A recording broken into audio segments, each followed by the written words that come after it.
1 year since the mass shooting that killed 19 children and 2 teachers at Robb Elementary School in Uvalde, Texas.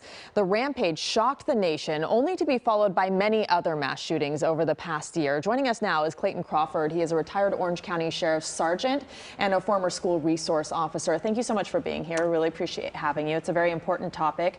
Since Uvalde, more than 200 mass shootings in this country. I know everyone's trying to come up with this answer, but what, in your view, with your experience, needs to be done to get this under control? It really boils down to 2 things: training and resources.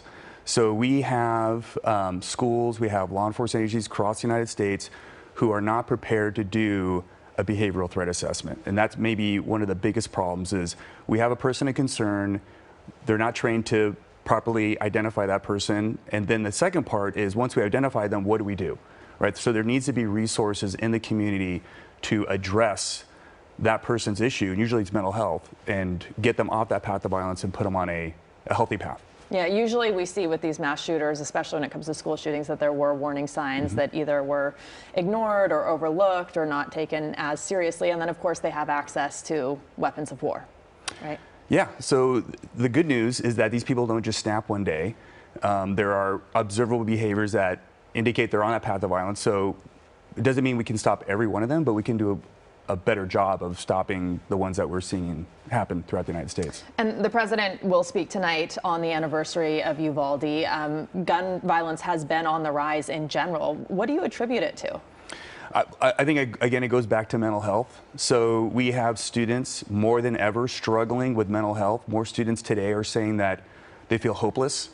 I think a lot of this was exacerbated during the lockdown, but I think we have a lot of people that need help, and we need to identify those people and get them that help.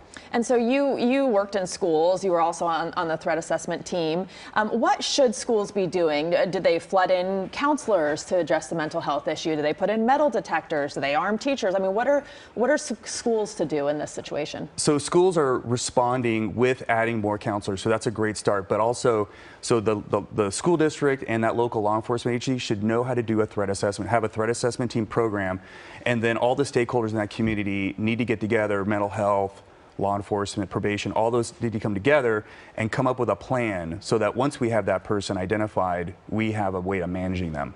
But we do see some shootings too where it's not a student who had a mental health break, where, you know, Sandy Hook comes to mind, where it was the son of a teacher who came into the school. That might not have been an easily detectable issue by the school.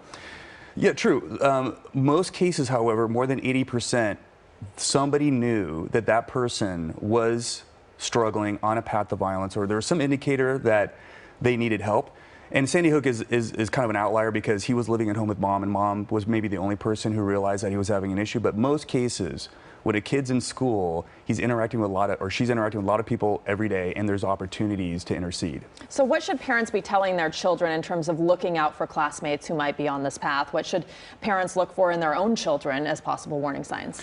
Well, kids are going to be in the firsthand knowledge, right? A lot of these issues are being expressed on social media, so they have an opportunity to share that. And yeah, if you say something, but there also needs to be a way for them to do that. So schools that use some kind of confidential texting kind of reporting for students is often maybe one of the best tools that we can use. And LAUSD, I believe, just adopted a program like that, a texting system. So you're confident that will help? That will make a huge difference. We saw a big difference in Orange County when we did that. All right. Well, we appreciate your time. It's a super important topic, sad one to talk about, but really important. Thank you so much for your time. Thanks for having me.